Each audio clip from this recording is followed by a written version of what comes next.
नमस्ते दोस्तों, हिंदी महफिल യൂട്യൂബ് ചാനൽ पर सबका स्वागत है.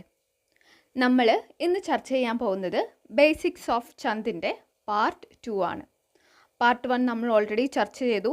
എന്താണ് ചന്ത്, അതിൻ്റെ ഡെഫിനിഷൻ, അതൊക്കെ നമ്മൾ ചർച്ച ചെയ്തു. നമ്മൾ പറഞ്ഞു വന്നിരുന്നത് ചന്ത് കെ അംഗ് അല്ലെങ്കിൽ ചന്ത് കെ അവയവ്, ഇതാണ് നമ്മൾ ചർച്ച ചെയ്തുകൊണ്ടിരുന്നത്. അപ്പം നമുക്ക് നേരെ വീഡിയോയിലേക്ക് കടക്കാം. അപ്പോൾ ഏതൊക്കെയാണ് ചന്ത് കെ അംഗ് എന്നുള്ളത് നമ്മൾ ഓൾറെഡി ചർച്ച ചെയ്തതാണ്. എന്നാലും എല്ലാവരുടെ ഓർമ്മയൊന്ന് പൊടി തട്ടിയെടുക്കാൻ വേണ്ടിയിട്ട് നമുക്കൊന്നും കൂടി നോക്കാം. പാദ് അഥവാ ചരൺ, അതാണ് ചന്ത് കെ പെഹ്ല അംഗ്. അത് കഴിഞ്ഞിട്ട് എന്താണ് വരുന്നത്? വർണ്ണ ഔർ മാത്ര, സംഖ്യ ഔർ ക്രം, ലഘു ഔർ ഗുരു, ഗൺ, യതി, ഗതി, തുക്ക്. അപ്പോൾ ഇങ്ങനെ 8 അംഗാണ് എന്തിനുള്ളത്? ചന്ദിന് ഉള്ളത്. അപ്പോൾ നമ്മളിതിൽ പാദ അഥവാ ചരൺ എന്താണെന്ന് നോക്കിയിട്ടുണ്ട്. വർണ്ണ ഔർ മാത്ര എന്താണെന്നൊക്കെ നമ്മൾ നോക്കിയിട്ടുണ്ട്.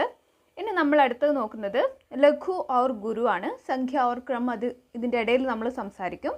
ഇപ്പം നമ്മൾ പറയാൻ പോകുന്നത് ലഘു ഔർ ഗുരു, ഇത് എന്താണ് എന്നുള്ളതാണ്.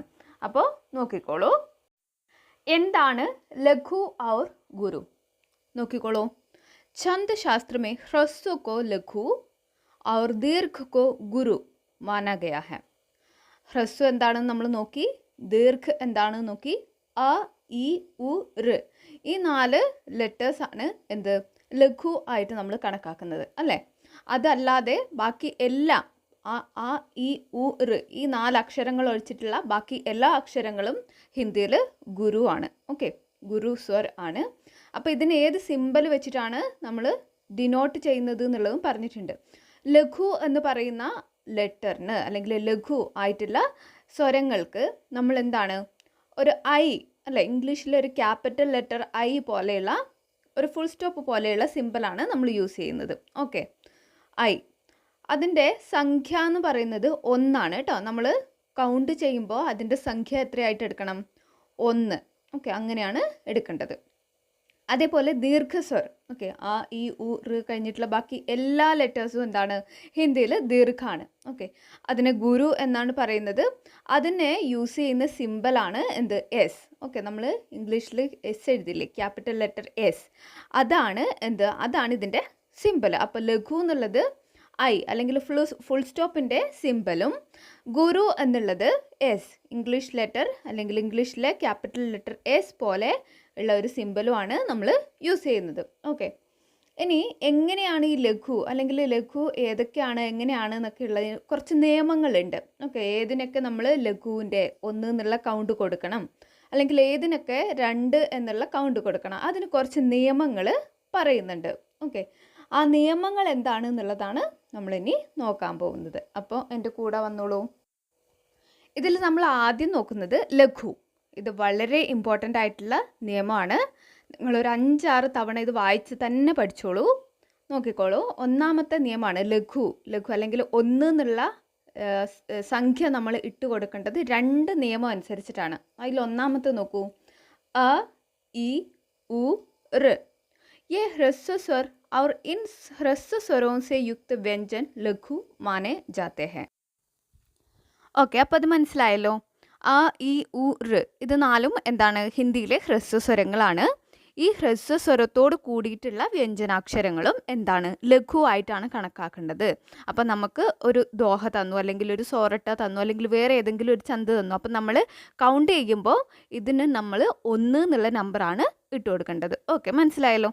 അടുത്തത് ചന്ദ്രബിന്ദു വാലെ ഹ്രസ്വ സ്വർ और उससे युक्त व्यंजन लघु है. അപ്പോൾ 2 നിയമങ്ങളാണ്. അപ്പോൾ രണ്ടാമത്തെ നിയമം ചന്ദ്രബിന്ദു വാലെ ഹ്രസ്വ സ്വർ, അറിയാലോ, ചന്ദ്രബിന്ദു ആയിട്ടുള്ള ഹ്രസ്വ സ്വരവും അതുപോലെ ചന്ദ്രബിന്ദു മേലെ വന്നിട്ടുള്ള എല്ലാ വ്യഞ്ജനങ്ങളും എന്താണ് ലഘുവാണ്. അതിന് നമ്മൾ 1 എന്നുള്ള കൗണ്ടാണ് കൊടുക്കേണ്ടത്.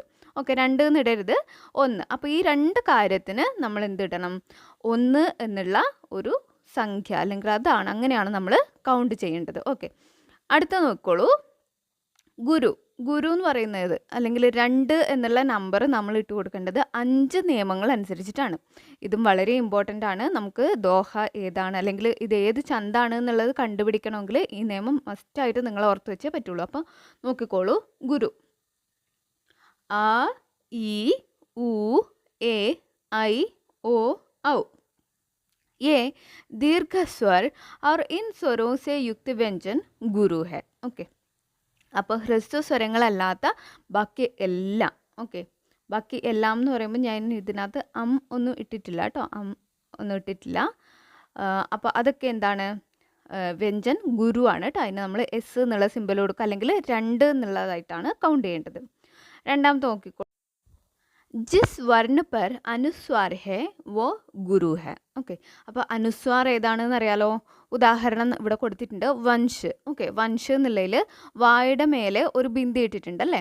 അപ്പോൾ ഈ മേലെ ബിന്ദി ഉള്ളത് ഗുരു ആയിട്ടാണ് നമ്മൾ കണക്കാക്കുന്നത്. ഓക്കെ, മനസ്സിലായല്ലോ.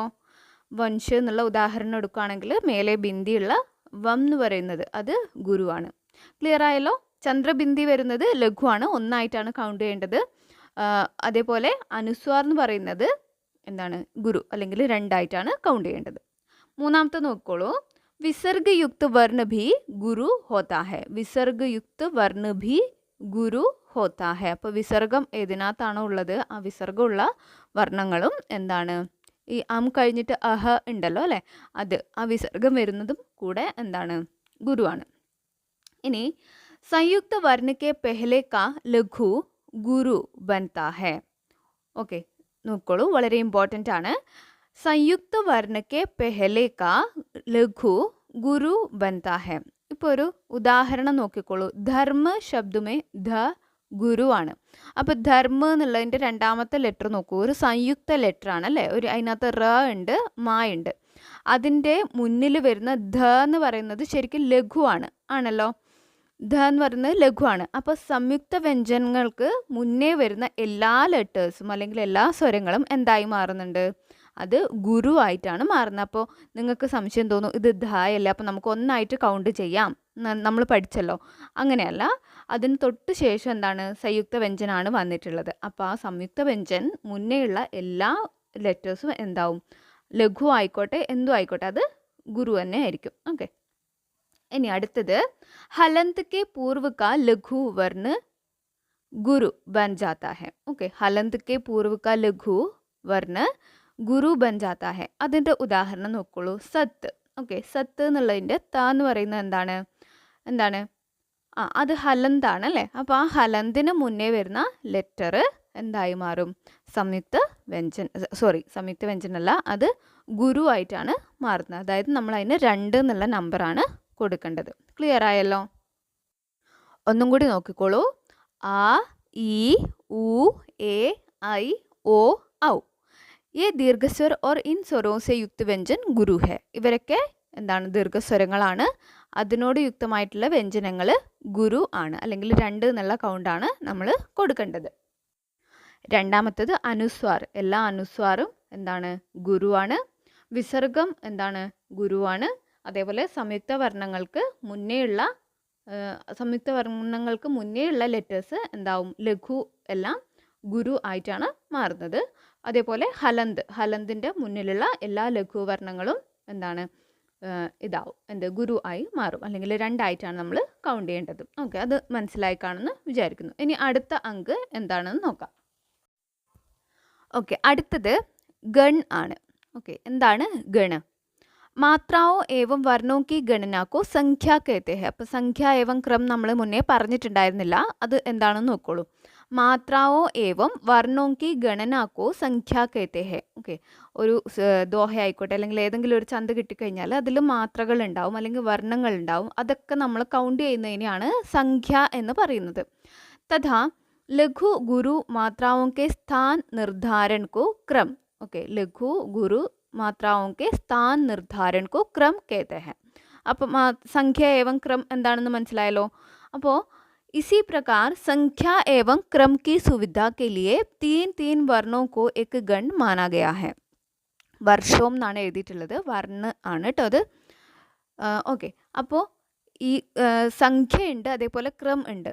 ഇതിൻ്റെ ഒരു സുവിധയ്ക്ക് വേണ്ടിയിട്ട് 3 വർണ്ണോക്കോ 3 വർണ്ണങ്ങളെ ഒരു ഗൺ ആയിട്ടാണ് കണക്കാക്കുന്നത്. ഉദാഹരണം നോക്കിക്കോളൂ, ഒരുപാടുണ്ട് കേട്ടോ, ഗൺ കുറേ ഉണ്ട്. ഞാൻ ഉദാഹരണം ഇത്ര കോംപ്ലിക്കേറ്റഡ് ആയിട്ടുള്ള ഒന്നും നമുക്ക് എന്തായാലും എക്സാമിന് ചോദിക്കില്ല, ഞാൻ എന്താണെന്ന് മാത്രം പറയാം. ഭഗൺ. ഓക്കെ. ഭഗൻ എന്ന് പറഞ്ഞിട്ടുണ്ടെങ്കിൽ അതിനെ നമ്മൾ പറയുന്നത് ലഘു ഗുരു ലഘു ലഘു. അതായത് ഫസ്റ്റത്തത് എസ്സും രണ്ടാമത്തത് 2 ഐയും, അതായത് 2 1 1 എന്നുള്ള രീതിയിലാണത് കൗണ്ട് ചെയ്യേണ്ടത്. അടുത്തത് യഗൺ.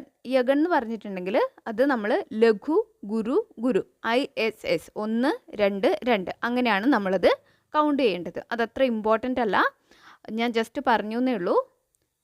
ഇനി അടുത്തത് നമ്മൾ നോക്കാൻ പോകുന്നത് യതി അല്ലെങ്കിൽ വിരാം. ഓക്കെ, യതി എന്താണെന്നാണ് നോക്കുന്നത്. യതി എന്ന് പറഞ്ഞിട്ടുണ്ടെങ്കിൽ അതിൻ്റെ മീനിങ് വിരാം ആണ് കേട്ടോ, വിരാം. ചന്ദ് കാ പാഠ് കർത്തെ സമയേ ജഹാ ഹം വിരാം ലേത്തെ ഹേ വഹാം യതി കാ പ്രയോഗ് കർത്തെ ഹേ. അപ്പോൾ നമ്മൾ ഇതിന് മുന്നേ ഒരു ദോഹ ഉദാഹരണമൊക്കെ കണ്ടിരുന്നു അല്ലേ? റഹിമന് പാനി രാഖിയേ ബിന് പാനി സബ്സൂൻ എന്ന് പറഞ്ഞിട്ടുള്ളൊരു ഉദാഹരണം കണ്ടിട്ടില്ലേ?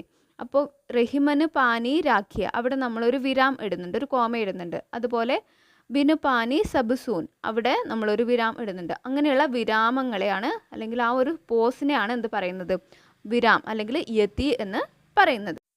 ഇനി നമ്മൾ അവസാനമായിട്ട് നോക്കുന്നത് ഗതി ഔർ തുക്ക്. ഈ 2 അംഗാണ് അല്ലെങ്കിൽ ഈ 2 അവയവാണ് ഇനി ചർച്ച ചെയ്യുന്നത്. ഗതി എന്താണെന്ന് അറിയാലോ? ആ വേർഡിൽ തന്നെയുണ്ട്. ചന്ദ് മേ ഭാഷാതർ പ്രവാഹ് ഹോത്താ ഹെ ജിസേ ഗതി കഹാ ജാത്താ ഹെ. നമുക്കറിയാം അല്ലേ, എല്ലാ ഒരു കവിതയ്ക്കും അല്ലെങ്കിൽ എല്ലാ ഒരു ചന്ദിനും എന്തുണ്ടാവും? ഭാഷാപരമായിട്ടുള്ള ഒരു ഫ്ലോ ഉണ്ടാവും, ഒരു ഫ്ലുവൻസി ഉണ്ടാവും. ആ ഫ്ലോയെയാണ് എന്ത് പറയുന്നത്? ഗതി എന്ന് പറയുന്നത്. അടുത്തത് തുക്ക്.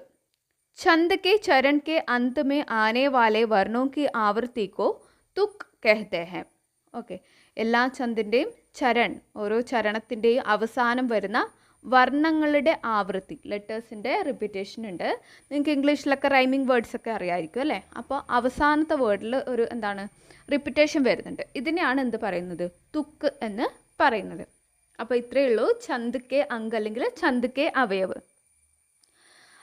നിങ്ങൾക്ക് എല്ലാവർക്കും മനസ്സിലായി കാണുമെന്ന് വിചാരിക്കുന്നു. അടുത്ത പാർട്ട് ഉടനെ ഇടുന്നതായിരിക്കും. നിങ്ങൾക്ക് വീഡിയോ ഇഷ്ടപ്പെട്ടിട്ടുണ്ടെങ്കിൽ ലൈക്ക് ചെയ്യുക, അതേപോലെ ഷെയർ ചെയ്യുക. ആവശ്യമുണ്ടെന്നുണ്ടെങ്കിൽ ചാനലൊന്ന് സബ്സ്ക്രൈബ് ചെയ്താൽ ഞാനിടുന്ന വീഡിയോസൊക്കെ നിങ്ങൾക്ക് പെട്ടെന്ന് കാണാൻ വേണ്ടി പറ്റും. ഓക്കെ, അപ്പോൾ ഇന്നത്തെ ക്ലാസ് ഇത്രയേ ഉള്ളൂ. എല്ലാവരും പഠിച്ചു തുടങ്ങിക്കോളുക. ബൈ.